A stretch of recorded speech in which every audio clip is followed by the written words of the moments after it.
Мен Қарағанды облысы Абай ауданы Қарабас кенті нөмір 15-ші жалпы білім беретін мектебінің көркем еңбек пән мұғалімі Маули Аянберген. Қазақтың ұлттық қолөнерінің бірі қармақ бізбен кесте тігу технологиясы.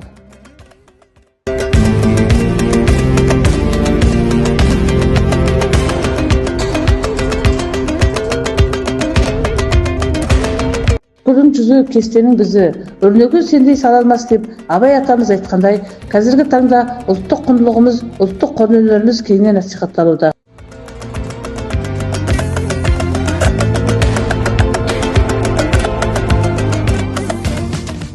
Бұл менің технология кабинетім.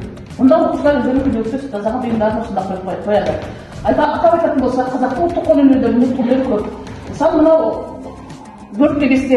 Мұнда жаңағы матаға ине арқылы бөртпе-кесте. Бұның түрлі технологиясы басқалармен өзгеше. Ал мына қайтетін болсақ, бұл балалардың 5-ші сыныптың оқушыларының салған суреті. Әр жұмыстары әр түрінен ерекше.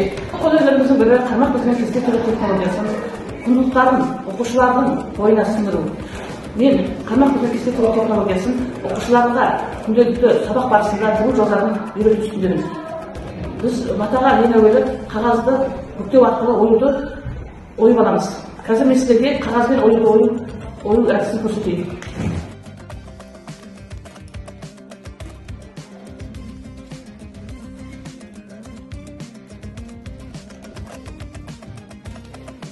Осы ою қазіргі оқушылардың қазіргі қолданыстағы көп қолданыста болатын және оюлар, бұл оюды мен сөмке күнделікті оқушылардың мектепке алып келіп жүретін сөмкасын тікпекшімін. Қармақ бізбен кесте тігу технологиясы. Мұнда біз бірінші матаға оюды сызып аламыз. Өзіміздің үлгімізді мата бетіне қондырамыз. Мата бетіне үлгі сызылып болғаннан кейін матаны кергішке кереміз. Кергішке керу себебіміз мата керіліп тігуге ыңғайлы болады. Сол себепті матаға кереміз. Матаға керіп болғаннан кейін үлгімізге сәйкес жіп таңдап аламыз. Жіп бізге сәйкес болу керек.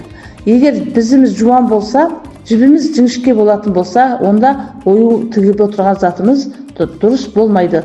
Сол себептен матаға жіп сәйкес болу керек. Жіпке қармақ бізіміз сәйкес болу керек. Бір-біріне сәйкес болғанда ғана жасап отырған бұйымымыз толық көзге көрінетіндей әдемі шығады.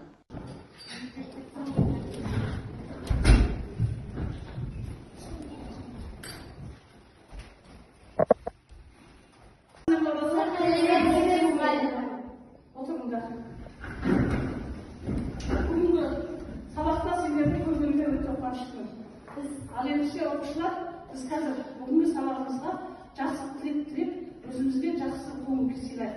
Ол үшін ортаға шығайық.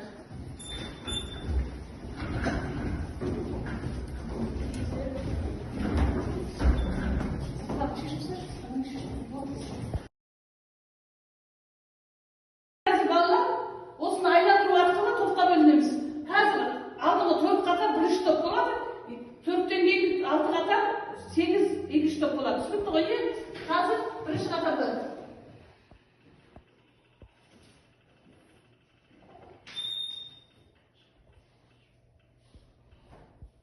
Айша, 1-ші қатарға тұрады. Топтардың есімі шеберлер болсын. Смер болсын сендердікі. Смер тобы болсын сендердің топтары. Смер. Екінші топ анда болсында сендердің топтары шебер болсын. Шеберлер болсында.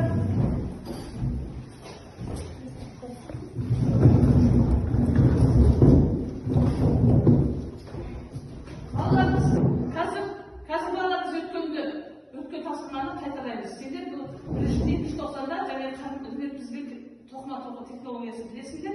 Ендеше біз соған сәйкес өткенге шолу жасаймыз.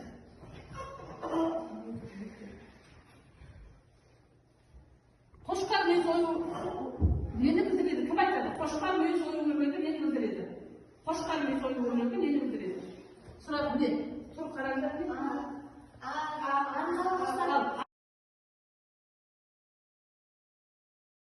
Балалар, сендер және QR-ды ашқанда не байқадыңдар? Біз сосын тағып?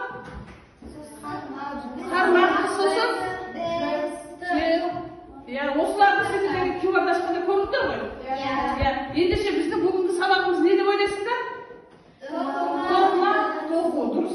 Оқушылар, біздің бүгінгі сабағымыздың тақырыбы әр түрлі бұйымдарды ілмекпен тоқу, сулықтар, сөмкелер, ұялы телефондардың қабы. Балалар, біздің бүгінгі сабағымыздың оқу мақсаты материалдардың қасиеттері жайлы білімін және тәжірибелік жұмыс істеу дағдыларын көрсете отырып, техникалық көркемдік материалдарды қолдану және эксперт жасау. Қазақтың дәстүрлі тоқыма өнері бұрындары бүкіл қазақ жерінде кеңінен таралған халықтың қолданбалы өнерінің күрделі түрі.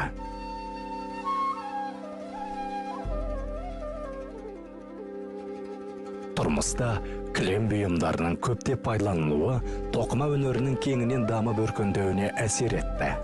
Сонымен қатар тоқыма бұйымдары жағымды әсер беретін, денсаулықты қорғайтын қасиеттері бар деп бағаланған. Тоқыма жұмысы көктемде биязы жүнді қойдың жүнін жинаудан басталатын. Көктемде алынған жүн күздік жүнге қарағанда салалырақ болғандықтан тоқыма бұйымдарға лайықтырақ болып келеді. Жүнді өңдеу бірнеше сатыдан тұрады.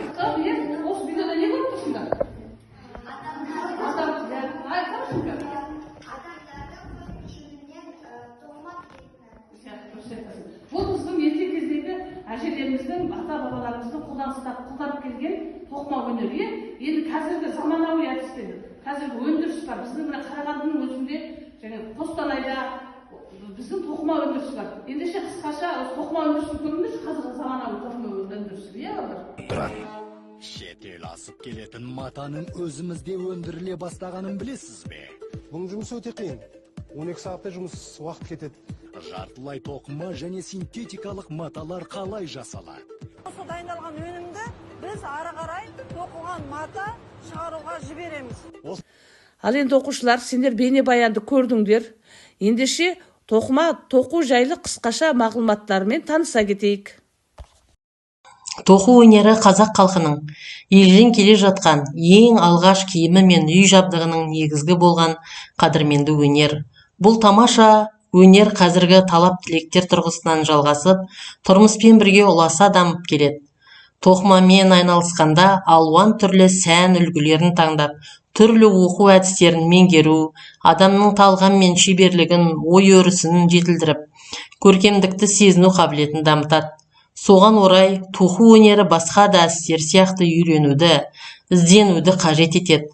Қазақ қолөнершілері тоқу ісіне көбінесе жүннен ерілген жіптерді пайдаланған. Тоқу техникасын зерттеп көрейік. Берілген суретті қарап шығып, өзара салыстырыңыздар. Тоқып жатқан кезде қол қимылы мен жіптің қалпына назар аударыңыздар. Не байқадыңыздар? Айтып беріңіздерші. Мінекей, бірінші суретте сіздер байқап отырсыздар, ілмекті бізбен жасалып атқан. Жіпті саусақтың сұқ саусаққа іліп алып, ілмекті бізбен қалай ілу екенін көрсетіп отыр. Екінші суретте көріп отырсыздар, шалма бізбен тоқылған. Суретте көрсетілген бұйымдар қандай тәсілмен орындалған деп ойлайсыздар? Тоқылған киімдерің бар ма? Олар туралы айтып беріңіздер маған. Көрдіңіздер ма? Мына жерге мән беріп қарасаңыздар, бұлардың барлықтары да тоқу әдісімен жасалған екенін байқап отырсыздар. Әр түрлі бұйым. Тоқу барысы да бұл бұйымдарды түрлі техникалармен тоқылған. Мына жерде айқастырып тоқылған, күрделі етіп, мына жерде өрнекті етіп, тығыз етіп тоқылған сөмкенің түрі. Мына жерде кофта көріп отырсыздар, шілтерлі етіп тоқылған. Мына жерде көрсеңіздер, тығыз етіп тоқылған, кішкентай ойыншық жіппен тоқылған. Біздің бүгінгі сабағымыздың қауіпсіздік ережесі жалпы көркемдік пәнде қауіпсіздік ережесі өте мұқият болу керек. Көркемдік сабағында қандай қауіпсіздік ережесі білесіңдер? Дұрыс айтасыз, денені көмбе жерге тастауға болмайды. Қандай қауіпсіздік ережесі білесіңдер?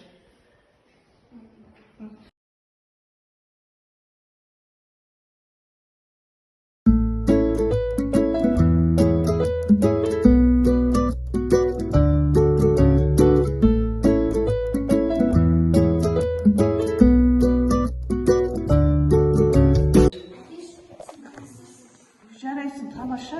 Осылай дұрыс. Өте жақсы.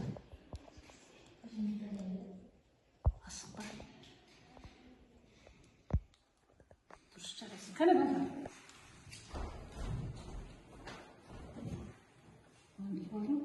Сен жаңа бұл бала чағалым. Біз енді бұл алымы деп айтады. Мынау оралды ғой, осы чағалымды болады. Енді осы міне қараш, мынау сен мынандай үлкен қылып тоқтың ге, енді мынаны міне осыны айландыру керек. Мынаны былай мынаға салып аласың, міне өткізесің. Қараш, бұл міне. Енді бұл міне ара екеуіне бірдей аласың. Міне тоқ. Қане сен. Енді осыны мына баға саласың, енді оралады.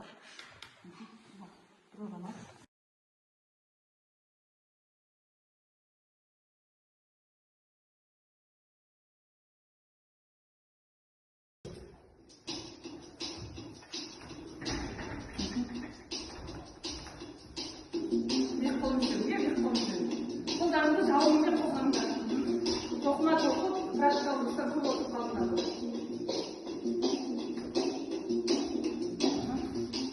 Тамаша, интересті. Тартамыз кеп қолымыз жөне, кезек жүзеге.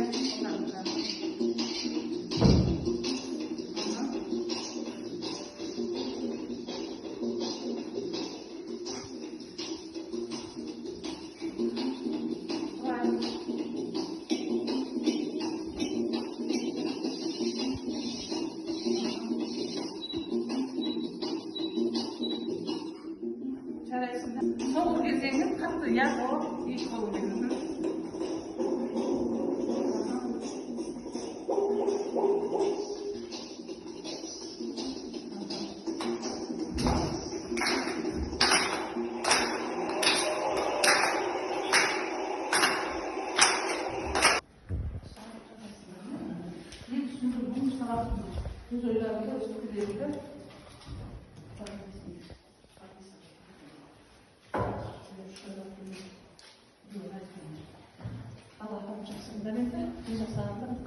Бірақ түсіндіріп айтсаңдар да болады жерге сәйкес қылып, иә?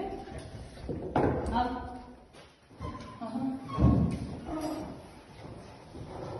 Не болды? Қандай, не деп ойладың? Мен бұл қалай көрінсін? Жарайсың.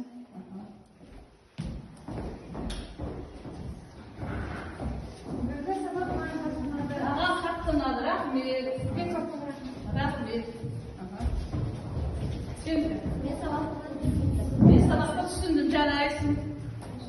мен барлығын түсіндім. Мен барлығын түсіндім, жарайсың. Маған бүгінгі сабақ ұнады. Маған бүгінгі сабақ ұнады.